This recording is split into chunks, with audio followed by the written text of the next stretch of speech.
자, 먼저 말씀 보도록 하겠습니다. 에스더미스 신앙고백서의 역사적 배경과 의의에 대해서 오늘 함께 이야기를 나누겠습니다. 자, 호세아 4장 16절 말씀이에요. 함께 읽어보겠습니다. 내 백성이 지식이 없으므로 망하는도다. 내가 지식을 버렸으니 나도 너를 버려 내 제사장이 되지 못하게 할 것이요. 내가 내 하나님의 율법을 잊었으니 나도 내 자녀들을 잊어버리리라. 아멘. 하나님은 인격적인 하나님이십니다. 네, 지금 사무엘서 말씀도 보고 있는데 하나님께서는 하나님을 존경하고 소중하게 여기는 그 사람에 대해서 하나님께서는 소중히 여겨주신다. 하지만 하나님에 대해서 소중하게 여기지 않고 멸시하는 사람에 대해서는 하나님께서도 경멸한다 라고 그렇게 사무엘서에서 말씀을 하고 있어요. 자, 오늘 말씀에서도 호세아 말씀에서도 그렇죠. 내 백성이 뭐가 없음으로 망하는도다? 지식이 없음으로 망하는도다. 이스라엘 백성이 지식을 버린 거예요. 버렸어요. 나도 너를 버려 내 제사장이 되지 못하게 할 것이다. 제사장 나라가 되지 못하게 할 것이다. 네. 내가 내 하나님의 율법을 잊었다고 해요. 말씀을 잊은 거예요. 나도 내 자녀를 어떻게 한대요? 잊어버리리라. 네. 이건 보복의 말씀이 아니에요. 네. 하나님과의 정말 좋은 인격적인 관계 속에서 살아가야 되는데 그렇지 못한 이스라엘 백성들에 대한 채찍이죠. 지식이 없고 율법을 잊었다. 하나님의 말씀을 잊은 거예요. 말씀 속에 있는 하나님의 뜻을 잊어버리고 그리고 말씀 속에 있는 하나님의 의와 불의를 말씀 속에서 이것을 분별을 해야 되는데 그러한 지식이 없는 거죠. 그래서 망하게 됐다라고 이렇게 말씀을 하고 있습니다. 그래서 계속해서 지금 말씀에 대해서 계속 지금 제가 이렇게 이야기를 많이 하잖아요. 근데 우리 안에도 하나님의 말씀이 우리 안에 사라지고 하나님의 말씀이 아닌 우리의 생각들과 지식이 계속적으로 더 많이 쌓여진다면은 결국 그 길은 어떤 길이에요? 좀 심한 표현이긴 하지만 여기 나와 있는 대로 망하는도다. 하나님의 말씀을 절대 잊으면 안 돼요. 여기 웨스트민스터 이제 신앙고백에서 공부하는 것도 이 웨스트민스터 신앙고백 우리 이전에 뭘 했죠? 성경에 대해서 정경과 외경에 대해서 했죠. 그래서 구약 성경과 신약 성경이 어떻게 지금 우리가 가지고 있는 66권 정경으로 만들어졌는지 그것을 지난주까지 공부를 했어요. 그리고 오늘 웨스트민스터 신앙고백서는 뭐냐면은 이제 그 성경을 가지고 공부를 할 수 있도록 교리적으로 만들어 놓은 책이 웨스트민스터 신앙고백서입니다. 공부할 수 있도록. 그러니까 그 당시에는 이게 만들어졌을 때는요, 교회에서 이걸로 가지고 성경 공부를 했어요. 아시겠죠? 이게 공부하는 책이었어요. 자, 그래서 웨스트민스터는 성경을 교리로 정리해 놓은 책이죠. 이제 목사도 그렇고요, 장로님도 그렇고 또 안수집사 임직식을 할 때 이렇게 서약하는 게 하나가 있어요. 기억나신가요? 설교자 기억나세요?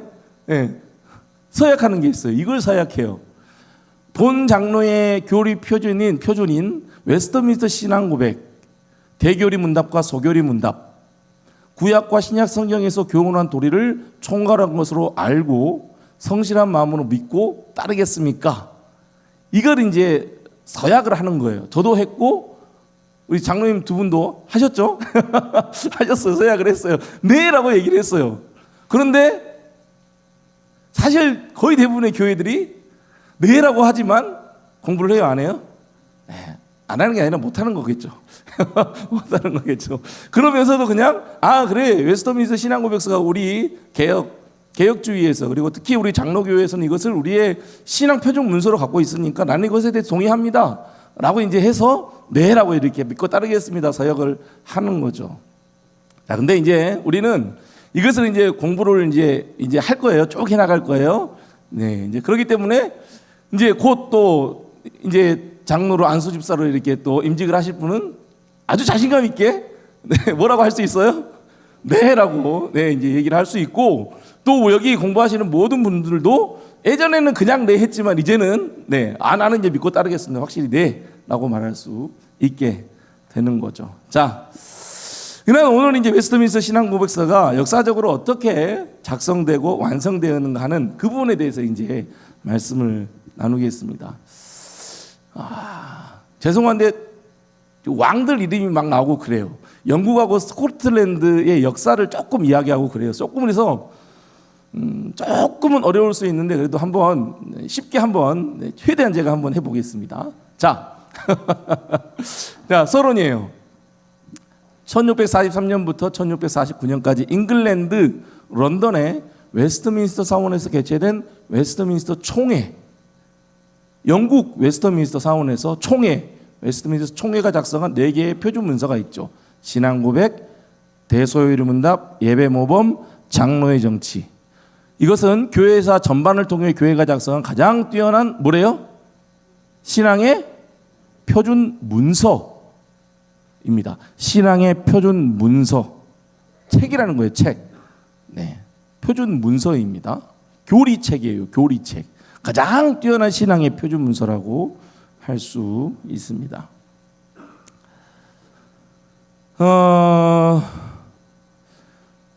근데 교회에서는 그 당시 교회에서는 기독교 신앙에 대해서 교육하기 위한 교육용으로 형성이 된 거죠. 이 책이 아까 말씀드린데요. 교육용으로 형성됐어요. 그래서 지금도 교회에서 우리 장로교 교회에서도 그렇고 다른 이것을 채택한 모든 교단도 그렇고 이것을 가르치는 게 맞습니다. 교회는 이걸 가르쳐야 돼요. 이 교리를 가르쳐야 돼요. 이 교리에는 뭐가 들어있냐면은 말씀부터 해서 하나님, 성부, 성자, 성령 하나님, 그리고 죄에 대해서, 그리고 구원에 대해서, 그리고 심판에 대해서, 그리고 뒤에는 이제 또 여러 가지 장로의 모범에 대해서도 쭉 나와요. 법에 대해서도 쭉 나와요. 그러니까 이것을 공부해야 되겠어요? 안 해야 되겠어요? 해야 돼요. 정리를 해야 돼요. 아주 기본적인 것이면서도 아주 중요한 거죠. 자, 근데 이제 우리만 이런 걸 갖고 있는가? 웨스트민스터 신앙고백서 우리만 갖고 있는가? 아니에요. 루터파는 아우구스부르크 신앙고백과 변증이라는 책이 또 있어요. 교리책이 있어요. 루터파에는 이게 있어요. 성공회, 잉글랜드 국교가 성공회입니다. 이따 말씀드릴 거예요. 여기는 39개 신조가 있어요. 여기에도 교리책이 있어요. 개혁파 교회가 지금 우리 이제 개혁주의 교회죠. 예. 프랑스 신조도 있고 스코틀랜드 신조도 있고 벨직 신조도 있고 웨스트민스터 신앙고백서도 있고 하이델베르크 신앙고백서. 가장 많이 지금 장로교회에서 이제 지금 공부하는 책이 하이델베르크 신앙고백서하고 웨스트민스터 신앙고백서 이 두 개입니다. 이 두 개를 가장 많이 해요. 지금 이제 저도 한번 강의가 있어가지고 갈까 말까 고민을 하고 있는데 나중에 또 좀 기회가 있으니까 또 하이델베르크 신앙고백서 강의가 지금 광주에가 있어요. 그래서 또 나중에도 있으니까 후에도 있으니까 이제 후에도 갈까 아니면 아무튼 고민하고 있어요. 그런데 하이델베르크 신앙고백서하고 웨스트민스터 신앙고백서 이 두 개가 우리 장로교회에서는 가장 많이 공부하는 책입니다. 자, 그래서 이 웨스트민스터 신앙고백서의 해설을 이제 해설해 놓은 분이 계세요. R.C. 스포로라는 분이 계시는데 이 분이 이제 이 웨스트민스터 신앙고백서를 공부하는 데 있어서 어떻게 해야 되는가? 거기에 대해서 이렇게 얘기를 해놨어요. 잘 보세요. 사람들이 이 신앙고백서에 제시된 항목들을 공부함에 따라 웨스트민스터 신학자들이 그렇게 탁월하게 설명한 은혜의 교리들에 대해서 어떤 교리예요? 은혜의 교리들에 대해서 더 깊은 이해와 더 큰 사랑을 가지게 되는 것이 나의 바람이다. 내가 기도하는 바는 이제 해설책을 쓰면서 이 해설책을 쓰면서 내가 바라는 것은 그 신앙고백서가 우리를 어디로 몰아간대요? 끊임없이 어디로 몰아가요? 성경 자체로 끊임없이 몰아가되 여기에 고백된 것을 확증하기 위해서 또 끊임없이 어디로 몰아가요? 성경으로 몰아가는 거예요. 이 교리에서는 그러니까 성경에 대해서 교리적으로 체계적으로 딱히 만들어 놓은 이 책이 계속해서 어디로 끌고 간다는 거예요? 성경으로 끌고 갔으면 좋겠다. 이게 내가 기도하는 바다. 공부를 하면서 성경으로 더 많이 갔으면 좋겠다. 성경을 더 찾았으면 좋겠고 이 공부를 하면서 말씀을 더 가까이 했으면 좋겠다. 이거예요.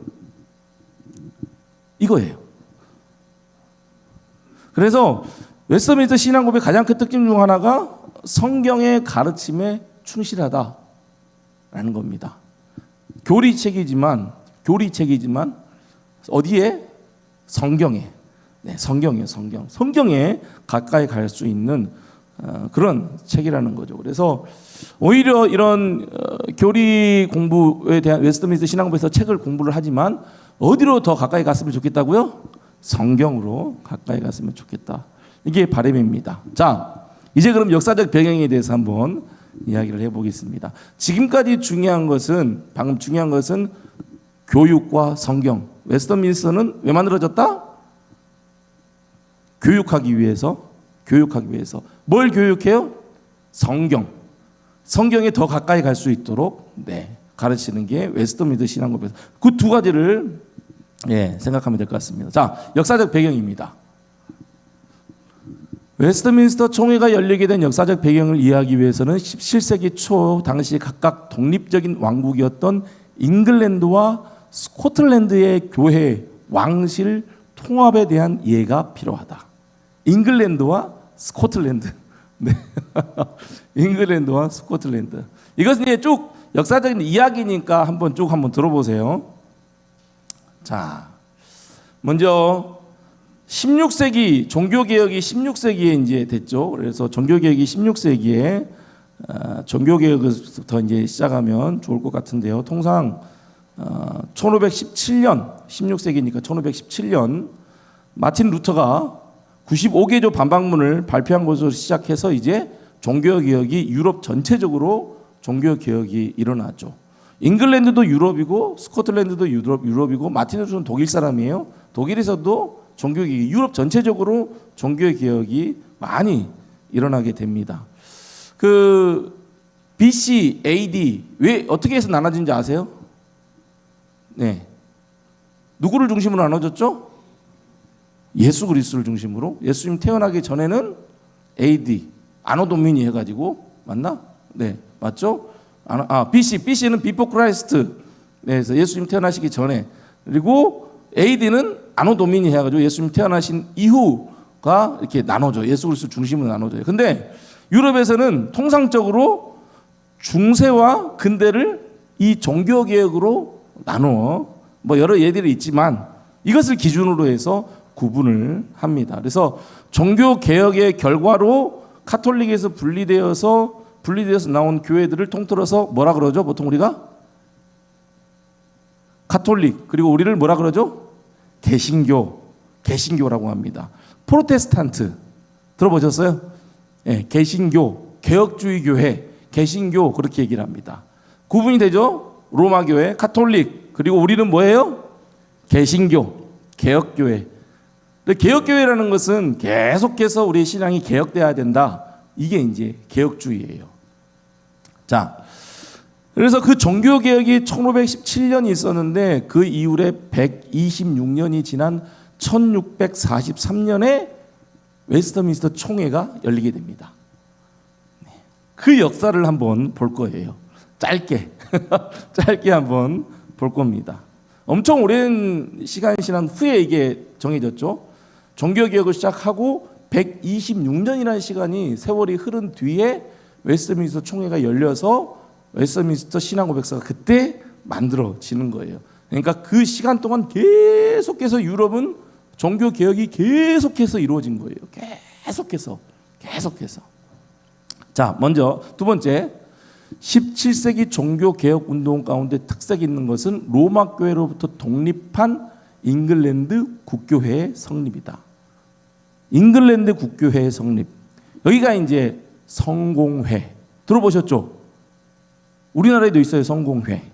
잉글랜드 국교회가 바로 성공회입니다. 뭘로부터 독립했다 그래요?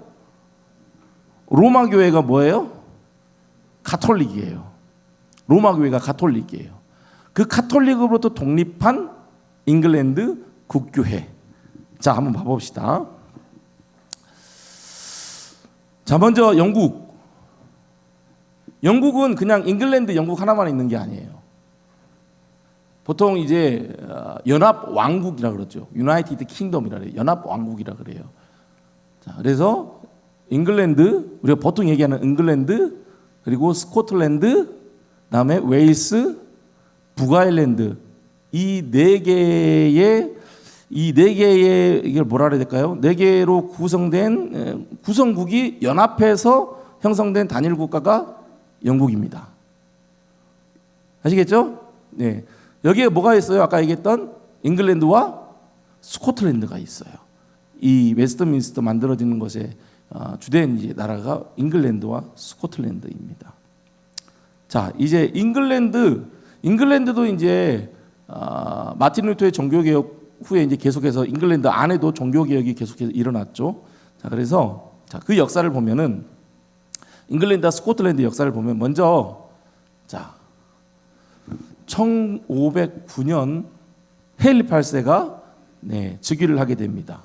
그리고 1517년 종교개혁이 이루어지게 되죠. 8년 후에 종교개혁이 이루어지게 되죠. 그리고 1643년에 웨스트민스터 총회가 열리게 됩니다. 엄청난 시간이죠. 120여 년, 130 헨리 8세부터 하면은 그 정도의 시간이에요. 그 정도의 시간.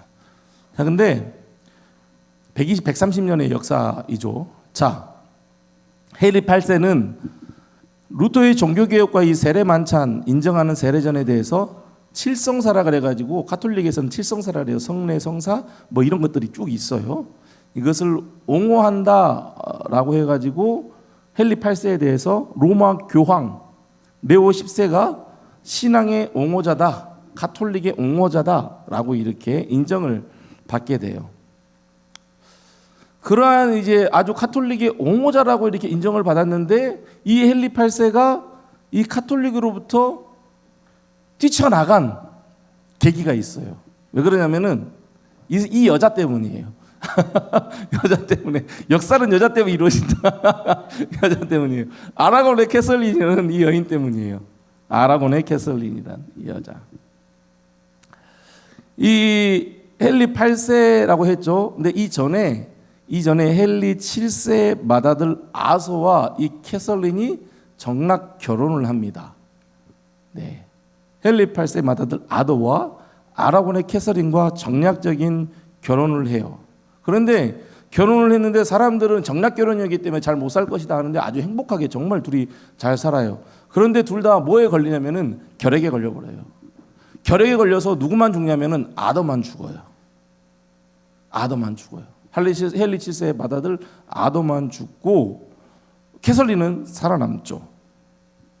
자, 그때 이제 로마의 교황 율리오 2세 기억하고 있어야 돼요. 로마의 황제 교황 율리오 2세는 캐설린이 이제 일찍 죽었어요. 결혼하고 일찍 죽었어요. 그래서 캐설린이 아직 처녀다라고 인정을 해서 아도와의 혼인을 무효시켜 버립니다. 혼인을 무효시켜 버려요. 당시 이제 캐설린이 17살이었나 봐요. 무효시켜 버리고 아도의 동생 헨리 8세와 결혼을 하게 됩니다. 네. 지금까지 이해했죠? 헨리 8세와 결혼을 하게 돼요. 자, 헨리 8세 이전에 헨리 7세의 맏아들 아도와 캐설린과 결혼을 했는데 아주 짧은 시간 신혼생활을 보내다가 결핵에 걸려서 죽어요. 아도가. 그리고 캐설린만 살아요. 그런데 캐설린이 누구랑 결혼을 하게 되냐면은 로마의 황제 율리오 2세가 이 둘 아더와 캐설린의 결혼을 무효시키고 캐설린과 아더의 동생이고 이제 왕으로 오르게 되는 헨리 8세와 다시 결혼을 하게 되죠. 결혼을 하게 되는데 이제 사실은 이제 근친혼이었기 때문에 이것은 이제 윤리상의 문제가 있었죠. 그런데 사실 이제 유럽 왕실 쪽에는 그런 일들이 많이 있었기 때문에 이 율리오 2세가 이 결혼에 대해서 인정을 해줍니다. 잘 기억하고 계셔야 돼요. 율리오 2세가 로마 교황이에요. 교황입니다. 교황. 로마 교황은 그냥 쉽게 목사라 생각하면 돼요. 종교 지도자예요. 교황이 인정을 해줘요. 인정을 해줍니다. 자, 그렇게 해서 정락 결혼을 또 해요. 둘이 했어요. 근데 이 캐설린이 아들을 못 낳고 메리 공주 하나만 낳고 메리 공주만 낳고 폐경을 하게 됩니다. 얘를 더 이상 못 낳아요. 그러면 이 캐설린은 스페인 사람이에요. 아들이 없어요. 이제 아들이 없다는 것은 결국 딸 메리 공주가 왕위를 물려받게 될 수도 있겠다. 그래서 캐설린의 친정인 이 스페인 왕실과 메리 공주의 결혼이 이루어질 확률이 높다. 왜? 엄마가 캐설린이니까, 캐설린 스페인 사람이니까 거기랑 결혼을 할 가능성이 높다. 그러면 영국은 스페인 왕실 가문의 어떤 대외 정책에 일방적으로 끌려가게 될 것 같다라고 헨리 8세가 생각을 한 거예요. 그래서 헨리 8세는 이제 캐서린의 하녀인 엠볼린을 사랑하게 되죠. 사랑하게 돼요. 그래서 어떻게 하냐면은 캐설린과 나와의 이 결혼, 이것을 파기해달라, 이혼을 요청을 합니다. 왜? 스페인 왕국에 끌려갈 수도 있다고 생각했으니까 이혼을 요구를 해요. 이혼할 것을 요청을 하죠. 반대로 이제 캐설린은 나는 아서와 부부관계를 맺은 적이 없기 때문에 이전 결혼은 정당한 사유로 무효가 되었으며 따라서 헨리 8세와의 결혼이 역시 적법하다라고 주장을 하면서 나는 이혼할 수 없다라고 또 캐설린은 이야기를 합니다. 교황청에서는 누구의 헨리 8세의 이 요구를 교황청에서는 들어줄 수가 없었어요. 왜냐하면은 명분상으로는 뭐 교황 아까 얘기했던 율리오 2세 있죠. 2세가 이 둘의 결혼을 어떻게 했어요? 인정을 해줬단 말이에요. 그래서 로마 교황청에서는 이미 율리오 2세 교황이 인정을 해줬는데 우리가 이것을 파기할 수 없다. 표면적으로는 이러한 이유였지만 캐설린의 조카가 누구냐면은 또 신성 로마 제국의 황제인 또 스페인 왕의 왕인 카를로스 1세가 이 캐설린의 조카였어요. 왕이었단 말이에요. 조카가 왕족이었어요. 그러니까 교황이 그러면 이 왕의 말을 듣겠어요? 아니면 이쪽 말을 듣겠어요? 로마 황제의 말을 듣겠어요? 아니면 이쪽 말을 듣겠어요? 로마 황제의 말을 듣죠. 그리고 또 스페인 또 왕이었으니까 그 사람 말을 듣고 이 사람의 심기를 거스를 필요가 없다. 그래서 헨리 8세의 요구를 들어주지 않습니다. 이혼 요구를 들어주지 않아요. 거절하게 되죠. 헨리 8세는 일과 함께 이제 잉글랜드 안에 당시 교황에 대한 국민 감정이 악화됐다는 것을 이용해 가지고 이제 의회를 통해서 어떻게 하냐면은 로마 이 카톨릭과 결별을 하게 됩니다. 이 일로 인해서 이혼시켜주지 않는다는 이 일로 인해서 로마 카톨릭과 이제 결별을 하게 되고 아까 얘기했던 잉글랜드 국교회 성공회를 만들기로 결심을 하게 되죠. 여기까지 이해가 되셨어요? 사실은 뭐 이제 결혼하고 뭐 이혼하고 뭐 이런 거기는 하겠지만 사실은 나라 잉글랜드와 스페인과의 관계 속에서 스페인에 끌려가기 싫어서 나는 이혼하겠다라고 했는데 로마의 교황이 이것을 인정을 해주지 않았어요? 인정을 안 해준 거죠. 그래서 반감을 가지고 이제 헨리 8세는 로마 교황과 로마의 카톨릭과는 이제 단절을 해야겠다라고 해서 이제 잉글랜드 국교회를 만들기로 결심을 하게 된 거예요. 자, 그래서 헨리 8세는 이혼 요청하고 헨리 8세는 토마스 그래머라는 대주교를 임명을 합니다. 대주교를 임명을 해요. 성공회의 최고 성직자 대주교로 토마스 그래머를 임명을 하고 의회를 소집을 하고 당시 수석 장관 토마스 그로멜 이 사람의 적극적인 주선으로 이제 그냥 성공회 자기들끼리 안에서 1529년 캐들린과의 이혼을 성립해버립니다. 그리고 자기들끼리 로마 교황이 이제 인정 같은 거 없이 자기들끼리 해가지고 그냥 이혼해버립니다. 그래서 이후에 영국의 종교개혁이 이제 본격적으로 종교개혁이죠. 로마 카톨릭에서 이제 분리돼서 나왔으니까는 종교개혁으로 시작이 될 수 있다 말할 수 있죠. 본격적으로 진행이 됩니다. 교황청에 대한 뭐 금전 납부의 금지, 납부하는 것도 금지시켜버리고 수도원 해산을 통한 토지와 재산을 다 몰수해버리고 캐들린과의 결혼 무효 선언, 결혼 무효, 이혼하겠다. 그리고 누구랑 결혼하느냐? 엠볼린 그 시녀와 결혼을 합니다. 엠볼린과 결혼을 하고 승인을 받습니다. 수장령 등을 발표하고 결국 이제 잉글랜드 국교회를 만들게 되죠. 성공회입니다. 우리나라에도 성공회가 있죠. 성공회 뭐 이런 뜻이에요. 성공회는 하나님의 거룩하고 공본된 사도적인 교회라고 해서 이것은 이제 성공 두 글자를 합해서 성공회라고 이렇게 말한다고 합니다. 우리나라에 대한성공회라고 있습니다. 1890년 9월에 고요한 주교가 인천 제물포에 도착하면서 이제 대한성공회 선교가 그때 이제 시작이 됐다고 합니다. 이렇게 해서 이제 로마 카톨릭에서 벗어나 가지고 잉글랜드 국교회를 만들었어요. 만들었는데 그렇지만 이 종교개혁은 완전한 종교개혁은 이루지는 못했습니다. 거의 뭐 로마 카톨릭과 거의 비슷하게 했어요. 뭐 신부, 수녀, 신부, 수녀, 주교, 대주교, 뭐 교계 제도 다 거의 다 뭐 카톨릭과 거의 다 비슷했습니다. 그래서 이 사진을 보면은 구분돼요? 영국 성공회 주교가 입는 옷인데 카톨릭 교황이랑 비슷해요. 거의 비슷합니다. 거의 다 비슷해요. 그러니까 자신의 이득을 위해서 그렇게 성공회를 만들었고 하여튼 그렇게 됐어요. 교리 면에서는 어느 정도 뭐 개혁이 있다고 했지만 거의 비슷합니다. 그래서 이 같은 잉글랜드 국교회의 모습에 불만을 가지고 잉글랜드 국교회 성공회를 더 완벽하게 개혁하고자 한 사람들이 누구냐? 많이 들어보셨을 거예요. 청교도입니다. 네.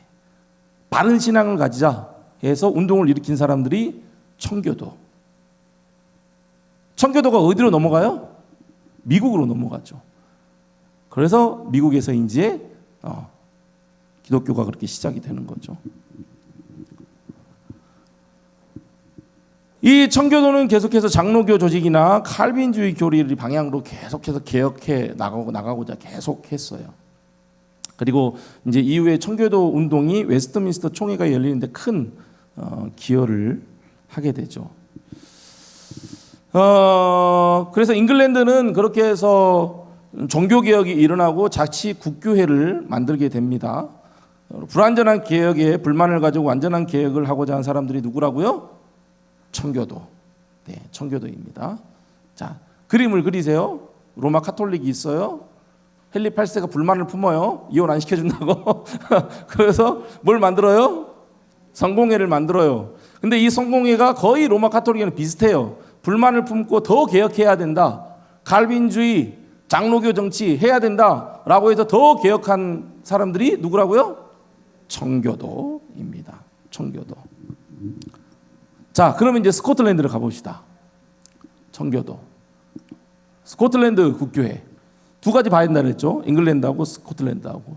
스코틀랜드 국교회 1560년 제네바 만명 중에 칼빈으로부터 지도를 받은 존 낙스가 귀국하면서 성립이 됩니다. 칼빈 지도받은 존 낙스. 존 낙스와 개신교 귀족들의 주도로 종교개혁, 이것도 종교개혁이에요. 종교개혁을 단행해가지고 당연히 스코틀랜드도 계속 로마 카톨릭이 계속 잡고 있었어요. 근데 종교개혁을 통해서 여기도 스코틀랜드 국교회가 탄생을 하게 되는 거죠. 1560년에 스코틀랜드 국교회가 성립이 됩니다. 이 스코틀랜드 국교회는 장로교회의 상징인 회의체에 의한 교회 조직, 그래서 총회, 노회, 뭐가 있어요? 그 다음에 개교회마다 뭐가 있어요? 뭐가 있어요? 장로님 뭐가 있어요? 우리 당회가 있잖아요. 당회. 이 조직이에요. 조직. 네. 총회가 있고 그 다음에 노회가 있고 모든 우리 합동층 모든 교회들이 모여 있는 곳이 총회. 그리고 각 지역별로 조직이 있는 것이 노회. 그리고 노회 안에 개 교회가 구성되어 있는 게 당회입니다. 당회. 그리고 최종적인 교회의 결정은 어디서 해요? 어디서 해요? 마지막에? 매년마다 하고 계세요. 그럼 마지막에 매년마다 12월이면 우리 하잖아요. 네, 공동의회. 그래서 아무리 총회에서 뭐 결정을 하고 노회에서 결정을 하고 뭐 해도 당회에서 결정을 해도 공동의회에서 안 됩니다 하면은요 알겠습니다 해야 돼요. 좀 민주적인 정치긴 하죠. 근데 이제 민주적인 정치는 사람이 중심이고 우리는 이제 하나님이 중심인 거죠. 근데 어쨌든 만약에 성도들이 공동의회를 통해서 아닙니다라고 한마디 나오면은 아무리 당회에서 결정을 해도 보류해야 돼요. 그런 우리 장로교 정치입니다. 아시겠죠? 네, 자 어쨌든 그걸 스코틀랜드 국교회가 가지고 있었던 거예요. 네, 자 그리고 스코틀랜드 국교회는 뭐 1578년 제2 교회와 국가의 분리 교리를 체계화시켰습니다. 교회와 국가의 분리, 영역 주권 교리를 체계화했다. 이때 이제 스코틀랜드 국교회는 교회는 교회대로, 국가는 국가대로. 그러니까 교회는 정부가 하나님 말씀대로 통치하지 않는 경우에는 비난이나 경고는 줄 수 있지만 직접적으로 간연을 할 수 없다라고 스코틀랜드 국교회는 그것을 결정을 하게 됐죠. 그래서 이제 북쪽 하일랜드라는 곳이 있나 봐요. 그쪽 지역을 제외한 대부분의 이제 스코틀랜드 국민은 다 그 장로교 정치를 다 장로교를 수용을 하죠. 그래서 자신들의 교회가 가장 잘 개혁된 교회다라고 그들은 믿었다고 합니다. 이제 스코틀랜드 국교회는 그렇게 정말 잘 개혁을 했어요. 그러면서 우리는 잘 개혁했다. 그런데 잉글랜드 국교회는 아직도 로마 카톨릭의 그 잔재가 너무 많이 남아 있다라고 그렇게 더 개혁이 필요하다라고 그렇게 스코틀랜드 국교회는 생각을 한 거죠. 자, 이러한 상황 가운데 헨리 8세가 사망을 합니다. 그리고 그의 두 번째 부인 엠블린이 낳은 딸 엘리자베스 1세가 1558년에 잉글랜드의 여왕이 됩니다. 헨리 8세가 죽고 엠블린이 낳은 딸 엘리자베스 1세가 엘리자베스 많이 들어봤죠? 엘리자베스 1세가 1558년에 잉글랜드 왕이 돼요. 엘리자베스 1세는 이 성공회가 안착되도록 했죠. 그런데 이제 미혼이었던 엘리자베스 1세는 자신의 뒤를 이을 자식이 없었기 때문에 1603년 엘리자베스 1세가 사망한 후에 결국 스코틀랜드 국왕이자 헨리 7세의 증손자였던 제임스가 왕위를 계승합니다. 그래서 제임스 1세가 되어서 스코틀랜드, 영국 다스리는 왕이 되죠. 제임스 1세가 왕이 됩니다. 그리고 원래 이제 제임스가 스코틀랜드 사람인데 거기에서 거주를 했었는데 왕이 되자 이제 자기가 이제 사는 곳을 스코틀랜드 에든버러에서 잉글랜드의 런던으로 옮기게 됩니다. 아예 이제 영국 잉글랜드로 넘어오게 되죠. 그러면서 이제 여러분들이 잘 알고 있는 뭐가 여기서 등장하냐면은 이 잉글랜드 제임스 1세가 다스리던 때에 성경을 영어로 번역을 합니다. 그 성경이 제임스 1세 그 성경이 이거예요.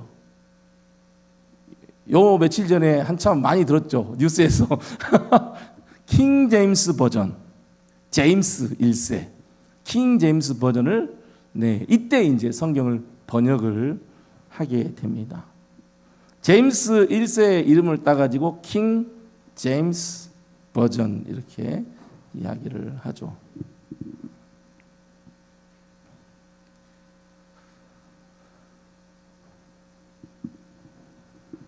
그런데 이 제임스 1세가 아까 얘기했던 스코틀랜드 국교회는 교회와 정부가 어떻게 한다 그랬어요? 분리됐다 그랬어요. 분리된 것을 매우 싫어했습니다. 스코틀랜드 장로교를 매우 싫어했어요. 그래서 왕의 통치를 강요를 했죠. 그리고 스코틀랜드 장로교가 아닌 성공회를 더 강요를 했습니다. 그래서 이때 교회와 청교도는 큰 핍박을 받게 되죠. 누구 때문에? 제임스 1세에 의해서 영국에 있는 교회와 청교도는 많은 핍박을 이때 이제 받게 돼요.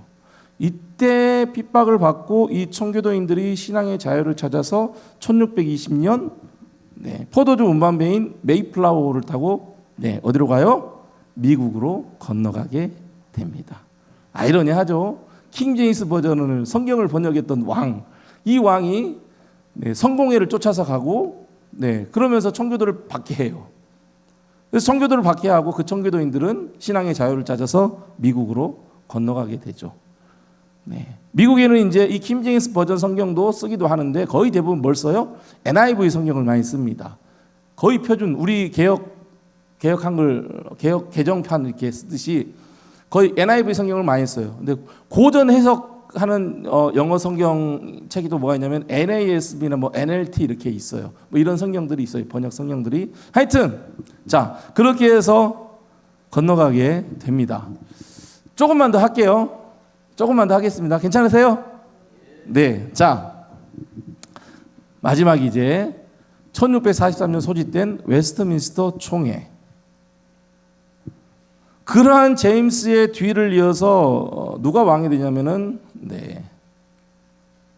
찰스 1세가 잉글랜드와 스코틀랜드의 왕이 되죠. 이 찰스 1세가 또 그 뒤를 이어서 로마 카톨릭으로 가고자 엄청 노력을 합니다. 더 로마 카톨릭으로 가고자 합니다. 로마 카톨릭 교회 유사하게 만들려고 하죠. 교회당에 제단을 설치하고 성찬식을 로마 카톨릭의 성찬식은 뭐냐면 화채설이라고 해요. 화채설이 뭐냐면은 그러니까 그 포도주를 마시고 떡을 먹잖아요.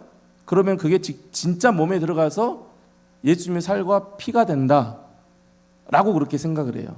그게 화채설이에요. 그래서 카톨릭에서는 성찬식 할 때 어떻게 해요? 이제 떡은 그냥 이렇게 먹으면 되니까. 근데 이게 잔이 이렇게 불안불안하잖아요, 그렇죠? 그러니까 이렇게 들고 딱 떨어뜨리면 뭘 떨어뜨린 거예요? 진짜 피를 떨어뜨린 거예요, 예수님 피를. 그래서 나와라 그래가지고 살짝 뚝 떨어뜨리고 이렇게 하는 거예요. 이걸 이제 화채설이라고 그러는데 이 찰스 2세가 그렇게 그런 것들까지 다시 잉글랜드 국교회로 성공회로 다시 들어오게 하려고 수용하려고 그렇게 많이 노력을 하게 되죠. 그리고 또 아주 또 당시 이단이었던 알미니안주를 대놓고 또 밀어주기도 합니다. 그러니까 나쁘죠. 그래서 찰스 2세의 이러한 교회의 정책은 스코틀랜드 장로교 그리고 잉글랜드 청교도 뿐만 아니라 잉글랜드 국교회에도 만족하게 했던 대다수의 국민들로부터 분노를 사게 되죠. 그리고 왕은 자기를 반대하는 사람들을 가차없이 하나씩 제거하게 됩니다. 찰스 1세인데 제거하게 됩니다. 그리고 스코틀랜드 혁명과 잉글랜드 혁명이 일어나게 되죠. 여기 이야기는 좀 있는데 그냥 넘어가도록 하겠습니다. 스코틀랜드와 잉글랜드 혁명이에요. 왜? 영국이 계속 이 로마 카톨릭으로 넘어가려고 하는 거예요. 찰스 1세가. 이것에 대해서 이제 스코틀랜드도 돕고 해서 잉글랜드 안에 더 이제 자기들끼리 언약을 맺고 동맹을 맺고 엄숙 동맹과 언약을 같이 맺어요. 이렇게 스코틀랜드 장로교하고 잉글랜드 청교도 사람들하고 이렇게 언약을 맺어요. 언약을 맺고 이 언약이 뭐냐면은 우리 잉글랜드가 혁명을 하면은 너희들 와서 도와줘. 이 언약이 도와줄게. 이렇게 종교개혁을 하는데 우리가 도와줄게. 해서 이제 결국 이 찰스 1세와 청교도 그리고 스코틀랜드 장로교와 전쟁을 치르게 됩니다. 누가 이기게 됐을까요? 누가 이길까요? 다행히 장로교가 이깁니다. 스코틀랜드 장로교와 청교도가 전쟁을 해서 이깁니다. 전쟁을 하면서 뭘 하나 걸었냐면은 의회를 소집해달라. 이제 좀 더 가까이 왔죠. 이제 뭔 의회 나오죠. 의회를 소집해달라. 우리가 진짜 우리가 이제 종교개혁을 제대로 옳은 교회를 세우기 위해서 우리가 의회를 소집해서 우리가 거기에서 뭔가를 만들어 보겠다 해서 그렇게 해서 이제 전쟁에 이긴 다음에 그렇게 의회를 소집해달라고 요청을 하죠. 그런데 찰스 1세가 계속 거부를 합니다. 한 번, 두 번, 세 번, 네 번, 다섯 번 거부를 하지만 결국 이제 의회가 소집이 되죠. 자, 그렇게 해서 의회 뭐 어떤 파들이 있어요. 또 의회 파도 있고 뭐 있어요. 다 그러는데 하여튼 그렇게 해서 의회를 열게 되는데 웨스터민스터 헨리 7세 예배당에서 총회를 열기로 결정을 하게 됩니다. 그래서 1643년 이렇게 해서 웨스터민스터 총회가 열리게 됩니다. 다 따라오셨어요? 네. 재밌어요. 이 영국과 스코틀랜드의 역사 속에서 종교 개혁을 해가면서 일어나는 일들을 통해서 제일 처음에 성공에 만들어가지고 좀 더 뭐 개혁하려고 하더니 다시 로마 카톨릭으로 회귀하려고 해요. 그것에 대해서 이제 안 돼. 계속 개혁이 일어나야 돼. 해서 청교도가 일어나고 스코틀랜드는 장로교를 받아들여가지고 국교회를 만들고 그 청교도와 스코틀랜드 국교회가 합쳐서 찰스 1세를 무찌르고 그리고 의회를 소집을 하죠. 그 의회가 뭐라고요? 네, 웨스터민스터 총회입니다. 처음에는 막 왕하고 막 이혼했다 결혼했다 그랬지만 중요한 것은 뭐예요?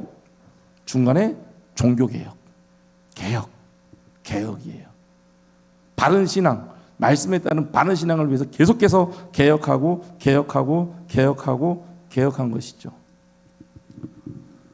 자, 26분이니까요. 마지막까지 이건 뭐 짧으니까는 마무리 해버리겠습니다. 자, 이렇게 해서 이제 웨스터민스터 되게 됩니다.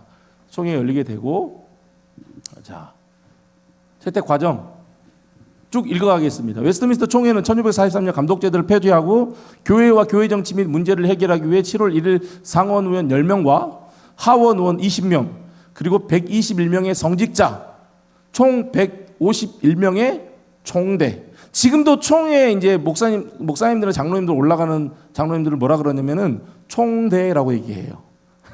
총대.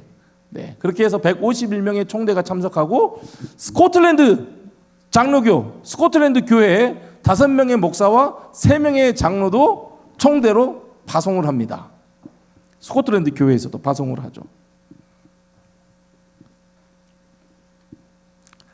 이 총회에서는 감독제도를 폐지하고 장로제도를 더 옹호하고 잉글랜드, 스코틀랜드, 아일랜드 등의 종교의 일치를 최대한 실시한다고 결정을 내리게 됩니다. 두 번째, 1643년 7월 1일에 첫 회의가 열리고 언제까지?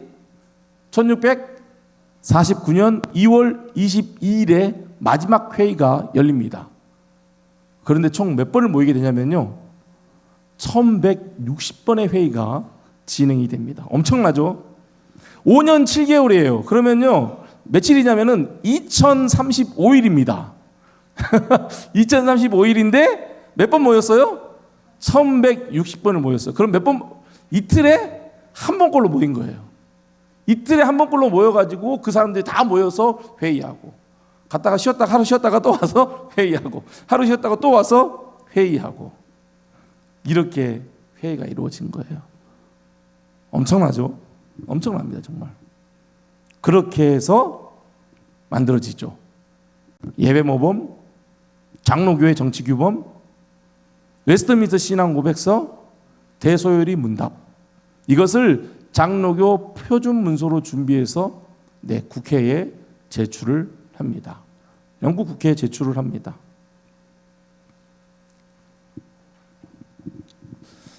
그렇게 해서 이제 준비를 해서 제출을 하고 이 웨스트민스터 신앙고백서는 1647년에 스코틀랜드 총회의 비준을 받아가지고 비준이라는 것은 뭐 법적으로 승인하는 거죠. 비준을 받아서 스코틀랜드 장로교회에 골격이 되었고 영국 교회는 1648년 부분적으로 비준했다가 후에 1690년에 영국 의회도 웨스트민스터 신앙고백을 인준을 하게 됩니다. 미국 장로교도 1789년 총회가 결성되면서 웨스트민스터 신앙고백서를 공식적으로 미국 장로교 신앙고백으로 채택을 하게 됐죠. 그럼 우리나라는 어떻게 되는가? 우리나라 한번 읽어드릴게요. 네, 시간이 많이 갔지만 좀 읽어드리겠습니다. 해방 이전에 우리나라 장로교회 신앙표준 문서는 12신조와 웨스트민스터 소요리 문답이었대요. 평양 장로교 신학교에서 웨스트민스터 표준 문서들이 교육의 표준이었습니다. 그리고 해방 후에 1950년도에 분열된 장로교단, 그때 이제 분열이 됐죠. 1960년대에 접어들어서 자신들의 신앙적인 정체성을 확립하기 위해서 웨스트민스터 표준 문서들을 각 교단의 신앙 표준으로 그때 이제 채택을 합니다. 특히 1967년 이후에 각 교단이 웨스트민스터 신앙고 몇 세를 채택하게 됩니다. 그리고 지금의 보수적인 교단인 고신측, 대신측, 합동, 합신 교단에서 웨스트민스터 신앙고 백서를 비롯한 여러 문서들을 현재도 신앙의 표준 문서로 그렇게 사용하고 있죠. 통합교단에서는 그냥 과거의 신앙 고백이다, 그냥 유산이다라고 그렇게 여기고 있다고 합니다. 통합교단에 제가 없어가지고 자세히는 잘 모르겠어요. 근데 이걸 아예 안 보는 건지 하여튼 그렇습니다. 기장 측도 한국기독교 장로회 측도 그냥 사라져버려. 거기에 이제 쓰지 않고 있어요. 자, 31분 마지막 남았는데 그냥 이건 읽으면서 갈게요. 자, 그러면 신앙고백서의 의의가 뭔가, 어떤 의미가 있는가? 33개의 조항으로 구성되어 있으며 칼빈주의 교리를, 우리 합동에서는 뭐 칼빈 하면은 칼빈주의 교리를 가장 잘 해석해 놓은 것이다. 성경관에 있어서 칼빈을 따라 성경의 원본이 뭐가 없어요? 오류가 없는 하나님의 말씀임을 명문화하고, 성경에 대한 뭐예요? 영감입니다. 영감은 영감이 아니라 성령께서 말씀하셔서 성령께서 영감을 주셔서 기록했다라는 거죠. 성경에 오류가 없는 무오성을 특별히 강조를 하고 있습니다.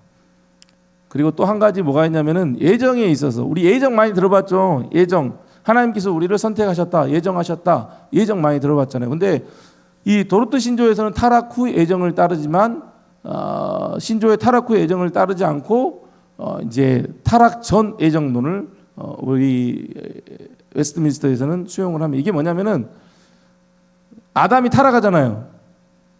타락하고 타락 이미 전에 하나님께서 이미 선택을 하셨다. 창세 전에 선택을 하셨다. 아니다. 타락하고 난 다음에 그 다음에 하나님께서 선택했다. 이 교리예요. 나중에 이제 공부할 거예요.